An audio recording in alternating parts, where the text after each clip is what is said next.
también a este Centro Universitario Sagrada Familia por ofrecernos la oportunidad de participar en este primer simposio, ¿no? Esta invitación la recibí con mucha ilusión de mi compañero y amigo Manuel y me hace también mucha ilusión estar aquí con todos vosotros.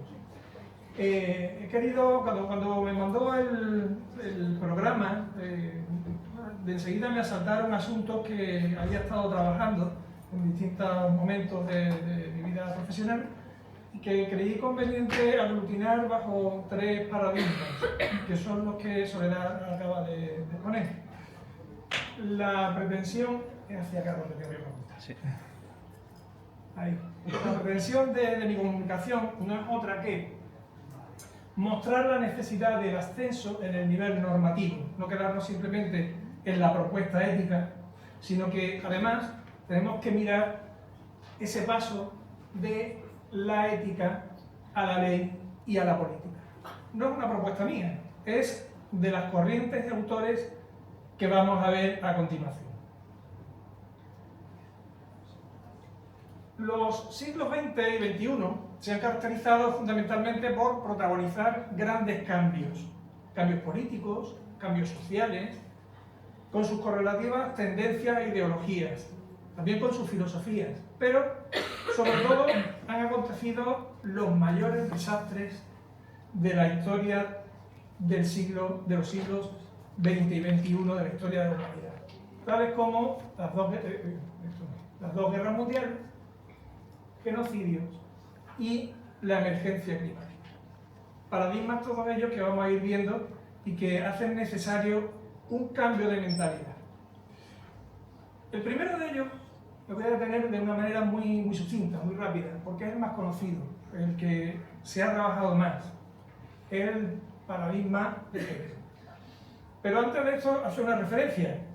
También son los siglos XX y XXI, de la conquista de los grandes derechos, sobre todo bajo el paradigma de la Declaración Universal de los Derechos Humanos de 1948.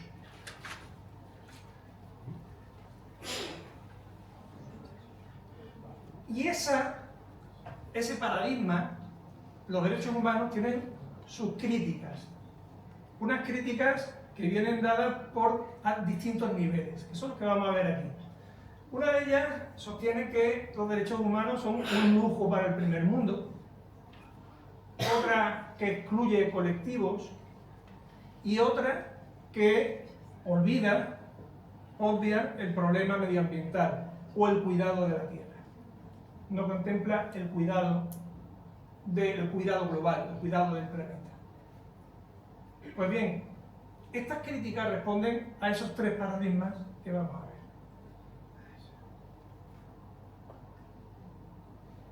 A modo de estos tres retos éticos, se han experimentado un recorrido afín, todos han participado del paso de la ética a la ley y en un proceso increciente. Es decir, primero el paradigma de género, después el de los derechos de los animales, para que tomo como ejemplo a Martha Nussbaum, y finalmente la propuesta de una constitución para la tierra de Luigi Ferrajoli. El paradigma de género, como todos conocen, responde a una sensibilidad concreta de carácter multidimensional que podría englobar el feminismo, las reivindicaciones LGTB y un largo etcétera. Todos ellos bajo el signo de la reivindicación de la igualdad. Una reivindicación que se ha dado primeramente como problema moral y que después se ha derivado a una promoción legal. Las distintas legislaciones que se han ido incorporando en todos los países, en este caso hay que decirlo, del ámbito occidental fundamentalmente, y que van desde el sufragismo hasta en los principios de Yogyakarta. El paradigma de la dignidad y de los derechos de los animales está sostenido por una multiplicidad de filósofos, de pensadores, etc. Pero yo he querido centrarme en Martha Nussbaum, especialmente en este libro Justicia para los animales, está publicado en la editorial Paidós, si no recuerdo mal, donde parte de la siguiente premisa. Existe un principio y esto es común, como ya lo hemos visto por los ponentes, como lo hemos visto en las grandes tradiciones, tanto kantianas, donde culpa al ser humano de no ser capaz de avanzar en la ilustración, etc. Parte de la culpabilidad humana de la expansión de la crueldad. Todos somos, de manera directa o indirecta, partícipes de esa crueldad contra los animales. Y eso requiere de una toma de conciencia. Una toma de conciencia que permita revertir la situación. Es un deber colectivo mitigar el sufrimiento individual de los animales, según sostiene nuestra autora. Por eso el asunto de su libro es el sufrimiento de las criaturas individuales frente a la indiferencia humana ante la biodiversidad. No se trata de salvar a los animales, no se trata de salvar a las especies, sino de el sufrimiento de las criaturas individuales. No puede trazarse, dice ella, una línea divisoria entre los animales y los animales humanos, que se ha constituido a lo largo de la historia en función normalmente de estos tres presupuestos. No es esto lo que hay que hacer. La inteligencia, otra vez, aquí, la inteligencia, los sentimientos y las emociones. Su propuesta consiste en admitir la responsabilidad ética, reconocer que existen pocas herramientas intelectuales para un cambio significativo y buscar y generar herramientas para el progreso, que pasan necesariamente por la ley y por la teoría política.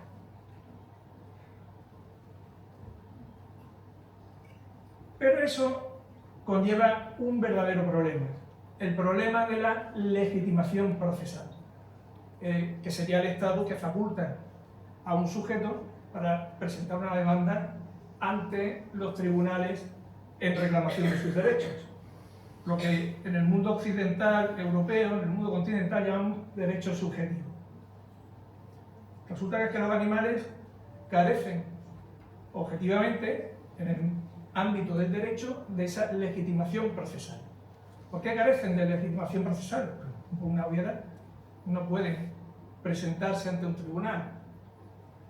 No son personas.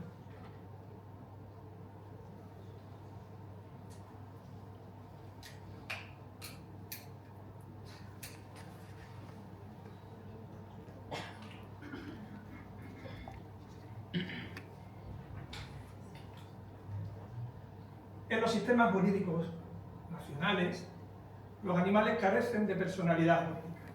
No tienen reconocida esa facultad.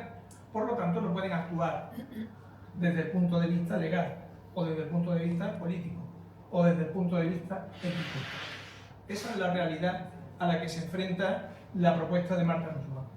Ella va haciendo un recorrido con distintos paradigmas, constatando que las criaturas se esfuerzan por florecer, pero que las prácticas humanas frustran esa aspiración. Por lo tanto, reivindica el principio de justicia, pero no como una gran teoría abstracta, sino como una idea intuitiva básica, que parte del nacimiento del sentimiento de injusticia que ha de llevarnos a una acción, a la consideración de una acción contra un ser sintiente, con independencia de qué tipo de ser sintiente se trate. Esta es la categoría ético-ontológica central que se va a manejar en el ámbito de los derechos de los animales, el de ser sintiente. La admiración, la compasión, la indignación, abrir los ojos del alma, eso es aquello que, dice Marta Nussbaum, se hace necesario para tomar conciencia y cambiar el paradigma de pensamiento. Analiza y distingue distintos enfoques. Por ejemplo, el enfoque de la escala natura, el del fuerte parecido, el del utilitarismo moderno, el enfoque de la dignidad, en el que me centraré un poco más, y el enfoque de las capacidades. Todos ellos han sido formas de abordar el problema de los derechos de los animales, pero todos ellos han resultado de alguna manera insuficientes. No son el enfoque pleno al que ella se puede sumar. De estos enfoques, el primero, voy a hacer alguna crítica, a escala natural decae según Martha Nussbaum por ser científico.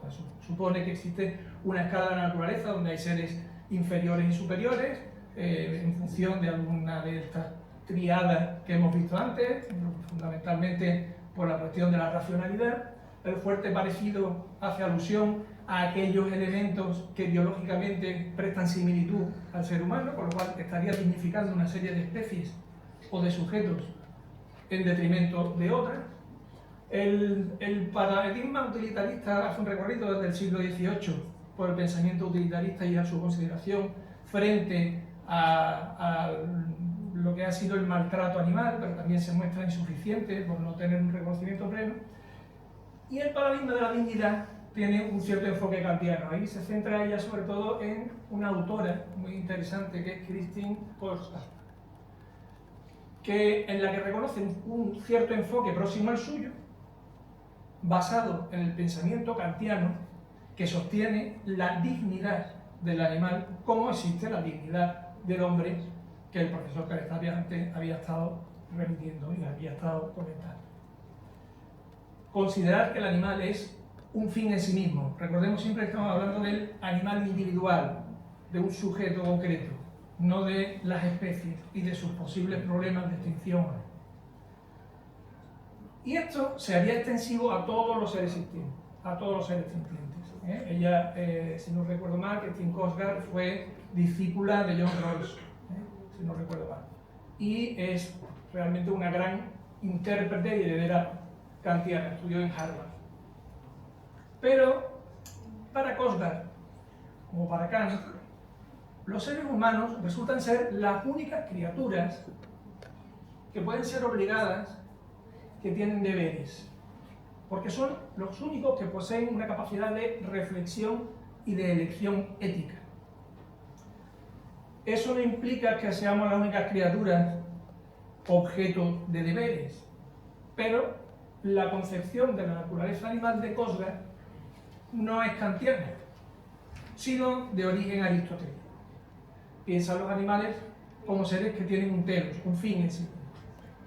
Ahora bien, el problema reside en que la capacidad moral es exclusivamente humana.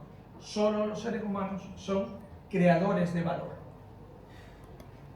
Si todas nuestras capacidades forman parte de nuestra naturaleza animal, esta es la crítica que le hace Martha Nussbaum, cuando un ser humano elige elegirla, lo hace, según Korsgaard, en virtud de una capacidad moral que ningún otro animal posee. Cuando Korsgaard considera que los seres humanos son creadores de valor, se autoatribuyen también valor en su naturaleza racional y en su naturaleza animal. Los animales entonces, ¿por qué importan? Por el parentesco. Nussbaum eso considera que es un razonamiento indirecto. Los animales son, como había ella propugnado, dignos de admiración y también de justicia. Por lo tanto, importan por lo que son, no por lo emparentados que estén con nosotros. El enfoque que a ella más le va a interesar en este sentido será el de las capacidades, que considera que cada animal posee una dignidad que la ley y la política deben respetar, tratando a ese individuo como un fin en sí mismo y no solo como un medio. Ahora bien, cada animal tiene objetivos importantes que aspira a conseguir. Cada animal es un sistema teleológico. El enfoque de las capacidades postula dar a cada animal, dar a los seres conativos, la oportunidad mínimamente aceptable de florecer. Razón por la cual, sostiene ella, los seres humanos crean leyes e instauran instituciones de gobierno. Ahora bien, no es esto. No hay razón de que lo hagan solo para los seres humanos o para los seres sintientes.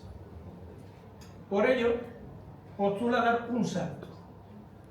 el salto de que los animales sean escuchados, sean oídos y participen en la elaboración de las legislaciones, nombrando unos colaboradores de los animales debidamente cualificados para elaborar políticas e interponer demandas en nombre de estos.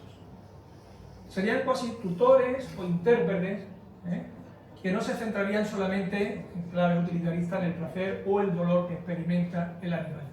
¿Y eso cómo se hace posible? Propugnando una constitución virtual.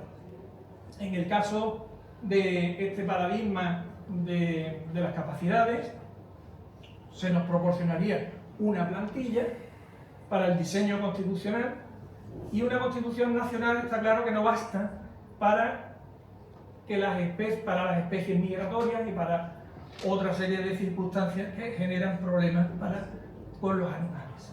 No existe que ella una voluntad de políticas de protección.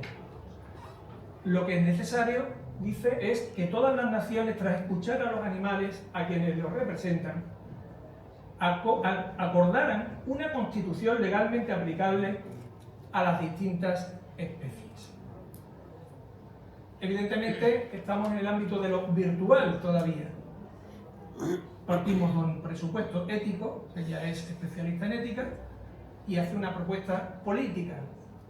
Una propuesta política con difícil resorte de momento. Lo que nos lleva al siguiente paradigma. El paradigma de una constitución para la tierra de Luigi Ferrajoli. Luigi Ferrajoli es un filósofo del derecho italiano en plena producción, importante por ser un gran estudioso del garantismo jurídico, pero también por ser un gran constitucionalista y un gran estudioso de los derechos fundamentales. Ese conjunto, también ha sido jurista en ejercicio durante mucho tiempo. Todo este conjunto de conocimientos y de aplicaciones que él ha experimentado le han llevado ante problemas como el cambio climático y problemas como la gobernabilidad mundial a hacer una propuesta de carácter globalista. ¿No? Y veíamos, ahí vemos, este es Luigi Ferrajoli, nacido en 1940 en Florencia.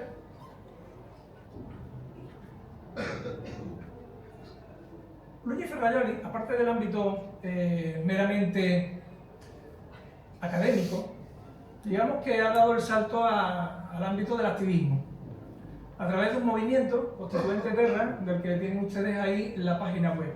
Una página web que se creó antes de la pandemia, con una serie de premisas, que es hacer la propuesta de esa constitución global para la Tierra entera, y que tiene además una serie de suscriptores. Si ustedes leen el listado es muy interesante, allí tenemos cardenales, filósofos que no son precisamente de una afinidad política, digamos, directa con Ferrajoli. A mí me llamó la atención cuando entré ver allá a Vittorio Cosenti, por ejemplo, un filósofo político que fue filósofo de cabecera de Joseph Ratzinger, Benedicto XVI, etc.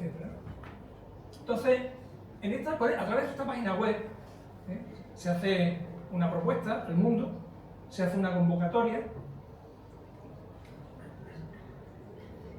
Estos son algunos de sus libros, los más recientes. Él sigue en plena producción, también tiene gran número de artículos. En la revista, por ejemplo, de Jueces para la Democracia, se suelen publicar en castellano, y en otros países pues, van apareciendo en otras revistas especializadas.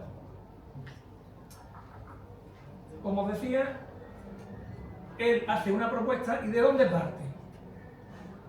Pues primero parte de una visión catastrofista. El cambio climático o la emergencia climática, así como la pandemia, le lleva a señalar concretamente a los causantes de este problema, el ser humano. Por lo tanto, también participa de un pesimismo antropológico. Ahora bien, esto no es una situación irreversible. Si atendemos a estos cambios que él propone, es posible frenar el asunto, es posible salvar el mundo en su totalidad, es posible salvar a la humanidad. Por eso yo digo que peca de un cierto mesianismo político, un concepto controvertido en ciencia política, su conciencia. ¿Cuál es su propuesta? La Constitución para la Tierra, que parte de una asamblea en Roma en el año 2020, donde se establecen los límites y vínculos a los poderes salvajes de los estados soberanos y mercados para garantizar los derechos humanos y bienes comunes de todos.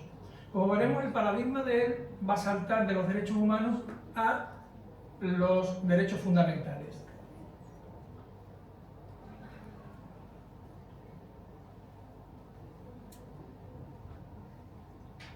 ¿Cuál es el asunto que él considera? Primero, que hay una insuficiencia de las cartas y convenciones de los derechos humanos para la aplicación de su propuesta y para que el mundo vaya funcionando de una manera más sana, más ordenada, y que falta también una idoneidad en las instituciones supranacionales para atajar los problemas que se hacen globales, que no se circunscriben al alcance del poder de un Estado-nación.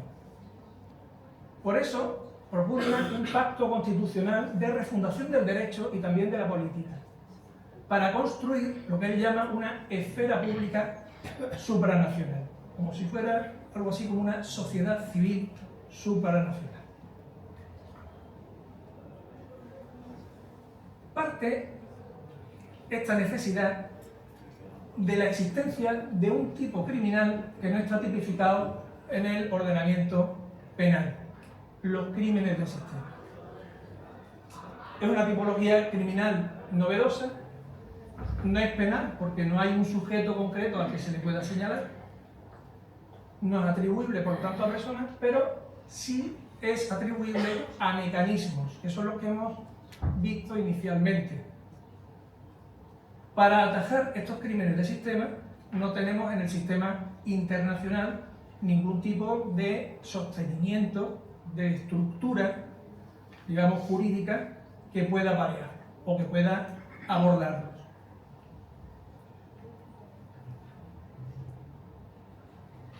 Propone, por lo tanto, una creación de una constitución para la Tierra. No solamente en la página web, en el libro que se llama, con el mismo título, está publicado en Trota, tienen el articulado incluso, ¿no?, aparte de una explicación. Ahora bien, esa constitución para la Tierra genera un problema de legitimidad. La constitución de la Tierra no puede ser legítima desde el punto de vista formal porque no existen los mecanismos internacionales que nos permitan generar tal pacto, tal constitución.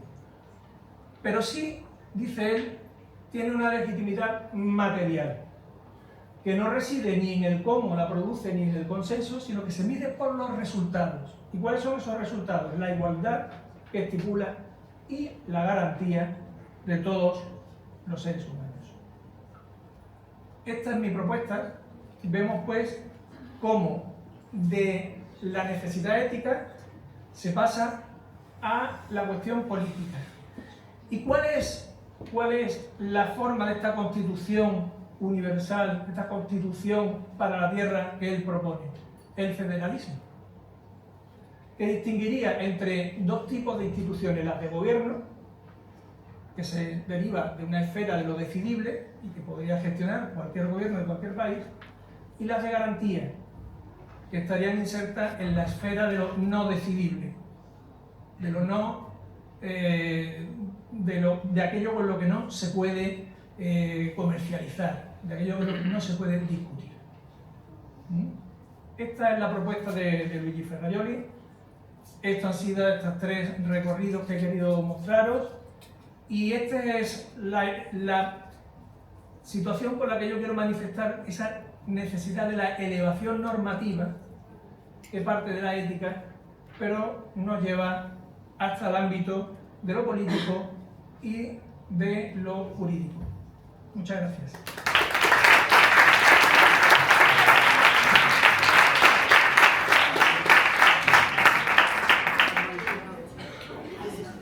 Sí, ¿hay alguna? ¿Hay alguna pregunta que queramos hacerle a Javier? A lo mejor voy a preguntar una tontería, pero se me ha ocurrido. Todos sabemos que hoy hay un problema serio con la llamada especie invasora. ¿No? Bien, no pasa nada.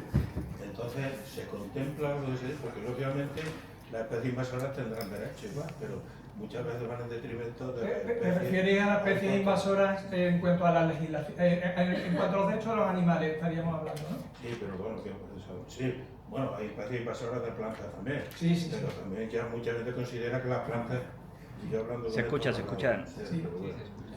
Son también seres sintientes, Sí. pero bueno, vamos a dejar las plantas de momento. Entonces, lo que quiero, te pregunto, ¿qué dicen a este respecto? Porque Bien. claro, está claro que una especie invasora perjudica ecosistemas y especies autóctonas, y además salen perdiendo las autóctonas normalmente. Todos conocemos ejemplos. Entonces me gustaría saber si ese problema se lo plantean y qué soluciones buscan. Bien. Estaríamos en el segundo plano, es decir, en el segundo y en el tercer plano. En cómo lo plantea Marta Nussbaum, que se basa en otros muchos autores que evidentemente por razones de tiempo no he querido mencionar aquí. Y en la Constitución de la Tierra de Luigi Ferrajoli. La Constitución de la Tierra lo que responde realmente son a los problemas globales en el sentido de el cambio climático, la pandemia, el agua, el aire, todo aquello que son bienes comunes de la humanidad. Esto ni lo toca, como tampoco toca, por ejemplo, la cuestión de género. Se da por sentado, porque está dentro del paradigma, no es chocante, no es contradictorio, pero no lo menciona. Centrándonos en Marta Nussbaum. Marta Nussbaum no trata el asunto desde la perspectiva de las especies, sino de los individuos concretos que sufren por la acción humana. En este caso, eso ni lo contempla.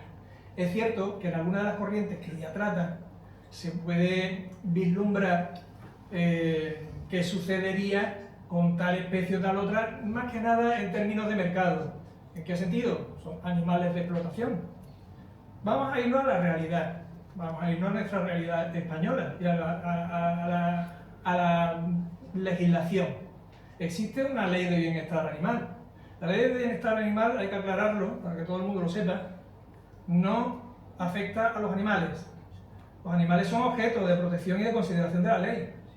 Pero aunque en algún momento diga que tienen derechos, no es verdad. La ley de bienestar animal va dirigida a los propietarios de animales y nos dice cómo podemos actuar o no con los animales que además son los de compañía y hace una tipología. Los animales de explotación, los animales salvajes, etcétera, eso entran dentro de otra consideración distinta.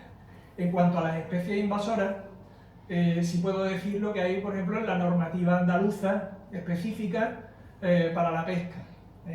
La orden, cuando yo hice el curso de pesca continental, porque me obligaron a hacerlo, yo tenía licencia de pequeño, después de tenerla, después de volverme a sacar ya no hace falta.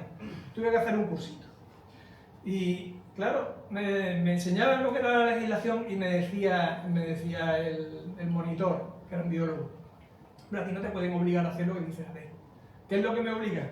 Si yo pesco una especie invasora, soy consciente de ello, en un río, en un pantano, mi obligación es darle muerte. Eso es lo que dice la ley. Entonces, si me sale por allí un pez no deseado, es dar un siluro. Por ejemplo, mi obligación es darle muerte. Pero claro, el asunto de las especies invasoras, yo he reflexionado, esto no lo dicen ellos, también es relativo en el siguiente sentido. Una especie invasora lo fue en su momento la carpa. La carpa no es de origen europeo, sin embargo ahora mismo es un animal común en nuestros ríos y en nuestros pantanos. Carpa común. Eso es lo que dice la normativa. Y por supuesto existe también penalización para quien se atreva a introducir especies invasoras en ecosistemas donde va a generar un problema. Ya nos pasó con el cangrejo de río americano, en la zona cercana a los palacios, en Sevilla, bueno, donde estaban los arrozales. Exactamente. Que se introdujeron y generaron un verdadero problema. Eso es lo que dice la ley. Desde el punto de vista de estos filósofos que hemos estado viendo, ni lo contemplan. Uno, porque se dedican a cuestiones globales y políticas, la otra porque entiende que el problema es el de la crueldad concreta ante el animal concreto, intentando no dar más dignidad a un pez, vamos a hablarlo así, ellos no lo dicen de manera explícita, porque se parezca menos a mí que a un mono porque se parezca más a mí. Sería, por ejemplo, la frente de comparación. No sé si con esto le he podido responder. Sí.